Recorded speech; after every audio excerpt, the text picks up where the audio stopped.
Hello दोस्तों, आज हम करने वाले हैं क्लास 10th की साइंस का पहला चैप्टर जिसका नाम है रासायनिक अभिक्रियाएं एवं समीकरण। रासायनिक अभिक्रिया को ही हम रासायनिक परिवर्तन कहते हैं। और जो रासायनिक परिवर्तन होता है ये होता क्या है मैं आपको बताती हूँ। जैसा कि हमने क्लास 9th में पढ़ा था, रासायनिक परिवर्तन और भौतिक परिवर्तन होते क्या हैं।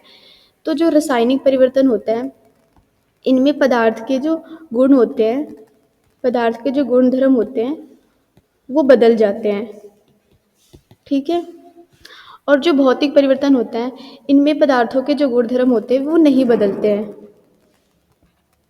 गुणधर्म नहीं बदलते।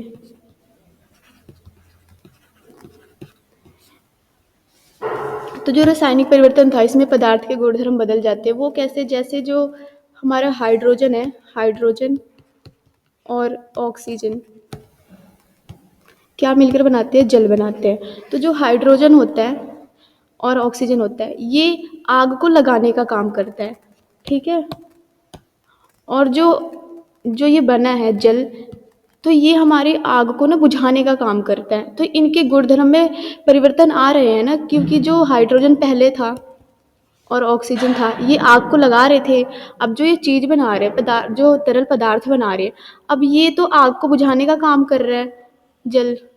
और वैसे ही जो भौतिक परिवर्तन है इनमें इनके गुणधर्म कैसे नहीं बदलते। जैसे कि कोई हमने सेब लिया है, इसको हमने काट दिया है टुकड़े टुकड़ों में।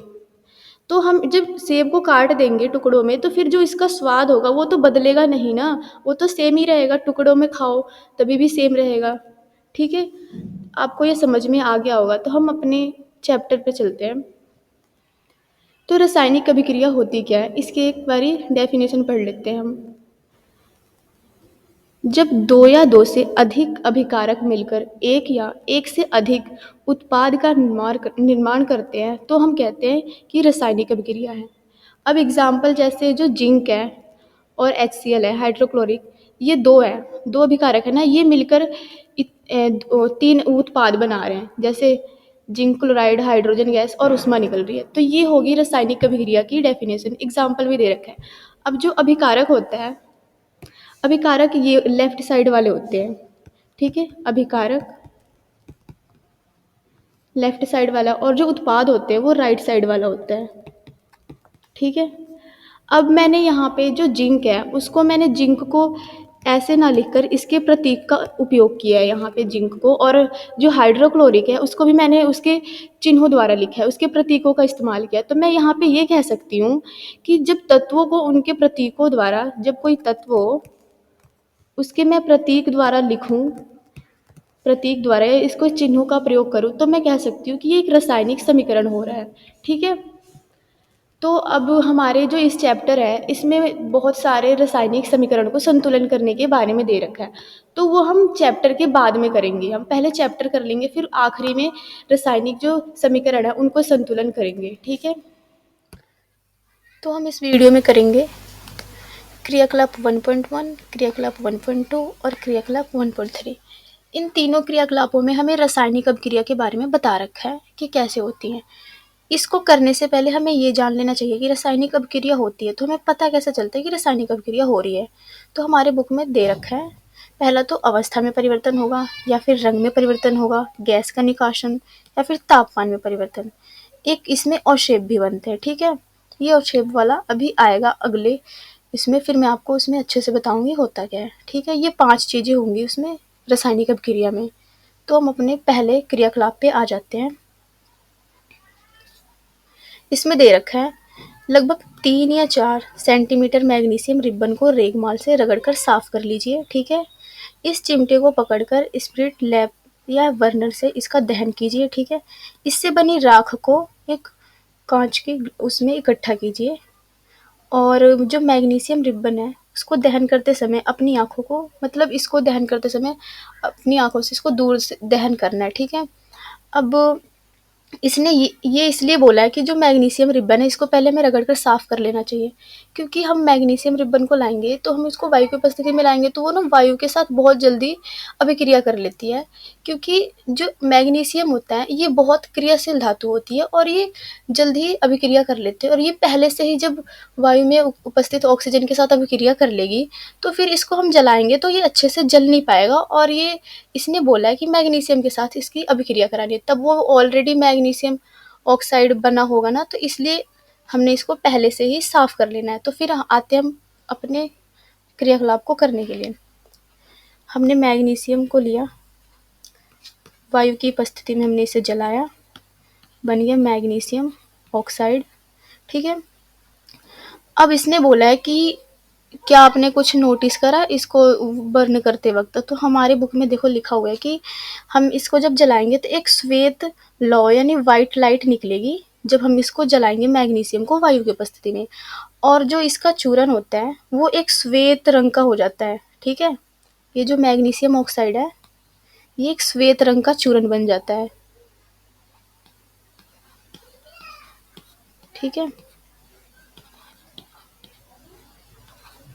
मैग्नीशियम ऑक्साइड श्वेत रंग का चूर्ण बन जाता है।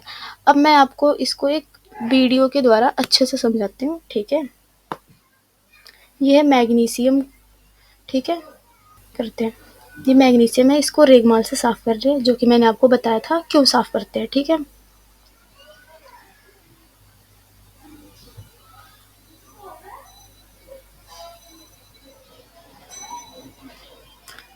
अब इसको साफ कर लिया, अब इसको जला रहे हैं। अब यहाँ पे देखना, नोटिस करना, ये वाइट कलर की लाइट है, ठीक है, वाइट कलर का फ्लेम निकल रहा है, देखो। अब ये इकट्ठा करेंगे इसे हम। अब ये जो चूर्ण है देखो, यहाँ पे जो चूर्ण है ये वाइट कलर का हो गया ना, जैसा कि मैंने आपको बताया था ये मैग्नीशियम ऑक्साइड है, ठीक है।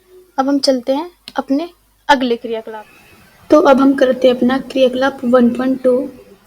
इस क्रियाकलाप में क्या कह रहा है वो देख लेते हैं। एक परख नली में लेड नाइट्रेट का घोल लीजिए, ठीक है। इसमें पोटेशियम आयोडाइड का घोल मिला दीजिए, ठीक है। और बोल रहे हैं आपने क्या परीक्षण किया, तो हम यहाँ पे करते हैं लेड नाइट्रेट का घोल लिया हमने, ठीक है, और हमने इसकी अभिक्रिया कराई पोटेशियम आयोडाइड से, ठीक है। और ये क्या बन गया, लेड आयोडाइड और साथ में पोटेशियम नाइट्रेट। ये यहाँ पे मैंने 2 इसलिए लगाया है, ये इस रासायनिक अभिक्रिया को संतुलन करने के लिए मैंने यहाँ पे 2 लगाया। अभी मैं आपको इसके बारे में अच्छे से नहीं बता रही हूँ, आगे चल के मैं इसको अच्छे से बताऊँगी रासायनिक अभिक्रिया को संतुलन कैसे करते हैं, ठीक है। अब हम इसको एक वीडियो के द्वारा अच्छे से देख लेते हैं कि होता क्या है और ये बनते कैसे हैं। और एक चीज़ ये और, जो ये लेड आयोडाइड है ये एक पीले रंग का शेप बनेगा, ठीक है, पीले रंग का। और ये पोटेशियम नाइट्रेट उदासीन होगा, उदासीन यानी कलरलेस, ठीक है। हम इसको एक वीडियो के द्वारा अच्छे से देख लेते हैं, फिर आपको अच्छे से समझ में आएगा। ये है हमारा लेड नाइट्रेट और ये है पोटेशियम आयोडाइड। अब ये 2 टेस्ट ट्यूब हैं, इनमें एक लेड नाइट्रेट है और एक पोटेशियम आयोडाइड है।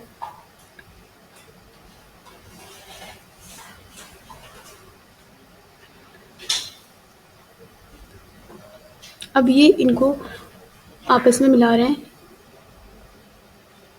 अब यहाँ पे जो हम देख रहे हैं ये एक येलो रंग का बन रहा है, ये हम इसको नेक्स्ट डे देखते हैं कि ये कैसे हो जाता है।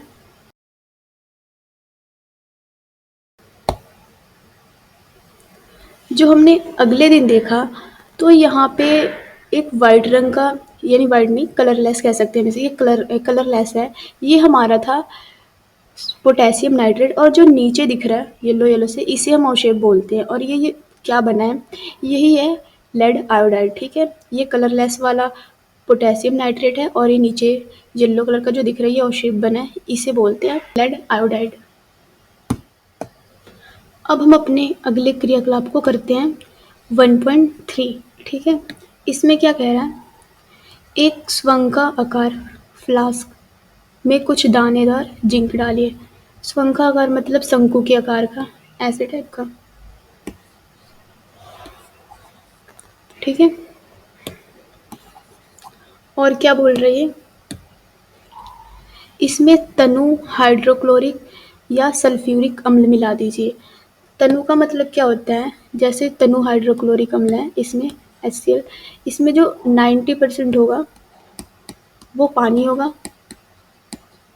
और बस इसमें जो 10% होगा ये हमारा HCl होगा। ठीक है, अम्ल होगा, ये होता है तनु। अब ये बोल रहा था इसमें तनु हाइड्रोक्लोरिक अम्ल या सल्फ्यूरिक अम्ल मिला दीजिए। और क्या बोल रहा है कि आपने जस्ते के आसपास कुछ दिखाई, मतलब आपको कुछ दिखाई दे रहा है जो जस्ते था, और इसके जो फ्लास्क हैं उसको टच करके देखिए कि उसके जो तापमान में कोई परिवर्तन दिखाई दे रहा है आपको, मतलब उसको जब आप टच कर रहे हो, 1 मिनट, जब आप इस फ्लास्क को टच कर रहे हो तो इसके तापमान में कोई फ़र्क दिखाई दे रहा है।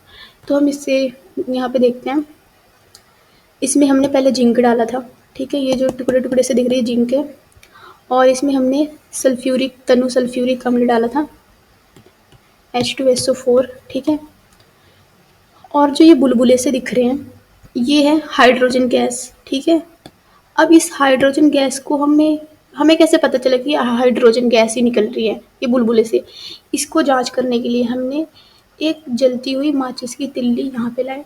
ठीक है, और जब हम देखते हैं कि जो हाइड्रोजन गैस है ना, ये पॉप की साउंड करके फट जाती है यहाँ पे।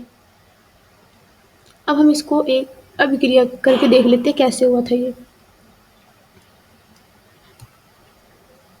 जिंक के साथ कर रहे थे H2SO4, एक सेकेंड,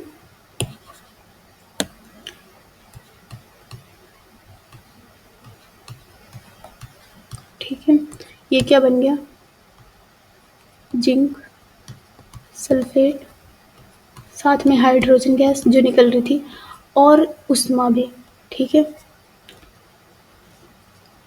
ये पहले से ही संतुलन हो रखा है इसलिए मैंने इनको संतुलित नहीं किया। ठीक है, अब जो ये जिंक है इसने सल्फ्यूरिक एसिड के साथ अभिक्रिया करा तो क्या बना है, जिंक सल्फेट और हाइड्रोजन गैस, जिसको हमने यहाँ पे जांच करा था।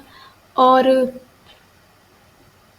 यहाँ पे क्या कहते हैं, ये उष्मा, क्योंकि जब हम इसको टच करेंगे ना तो ये हीट मतलब गर्म हो रखी होगी। ठीक है, अब हम देखते हैं, इसमें एक और बोल रखा है हमने HCl के साथ भी करना है। ठीक है, अब हम HCl के साथ करके देखते हैं।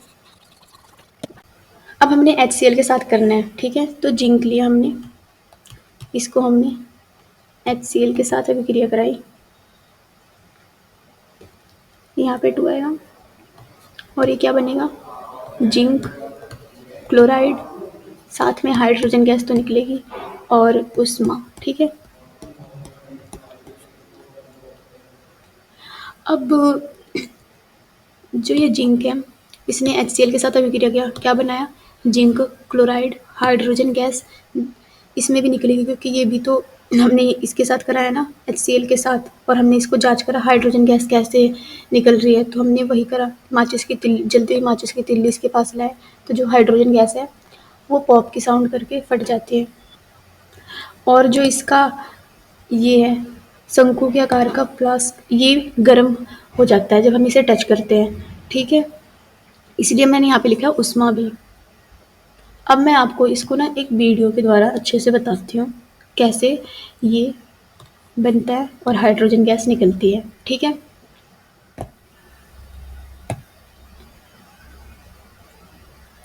ये जिंक है,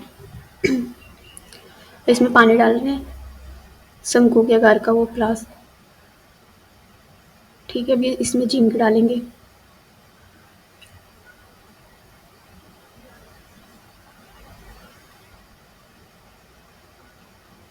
इसमें HCl डाल रखा है हमने। अब यहाँ पे देखो बुलबुले से निकल रहे हैं। अब यहाँ पे मोमबत्ती लाएंगे जलती हुई, देखना यहाँ पे पॉप की साउंड करते हुए देखो। तो ये वाला जो एक्टिविटी मैंने दिखाई थी वो ये वाली थी। ये वाली एक्टिविटी दिखाई थी मैंने, जिंक HCl के साथ हो रहा था, तो जिंक क्लोराइड बन रहा था और हाइड्रोजन गैस। और जो ये शंकु के आकार का फ्लास्क है ये भी गर्म हो गया था टच करने पे। जैसा कि हमने पहले ही पढ़ा था, अवस्था में परिवर्तन हो, रंग में परिवर्तन हो, गैस का निकलना या तापमान में परिवर्तन या फिर अशेप बने, तो हम कह सकते हैं कि उसमें रासायनिक अभिक्रिया हो रही है। पहले वाले में हमने देखा कि जो मैग्नीशियम ऑक्साइड है ये एक श्वेत रंग का चूर्ण बन रहा था, ठीक है। और जो दूसरा क्रियाकलाप था हमारा, इसमें एक अशेप बन रहा था, ठीक है। और तीसरे वाले में क्या बन रहा था, इसमें एक तापमान में परिवर्तन हो रहा था। ये जो हमने इसको टच करा था तो ये गर्म था, गर्म हो गया था हमने जब इसमें अभिक्रिया करी। और जो दूसरा, अब इसकी तापमान में परिवर्तन होगी और एक तो इसमें से गैस निकल रही थी। कौन सी गैस? हाइड्रोजन गैस निकल रही थी, ठीक है। अब हम आगे करते हैं।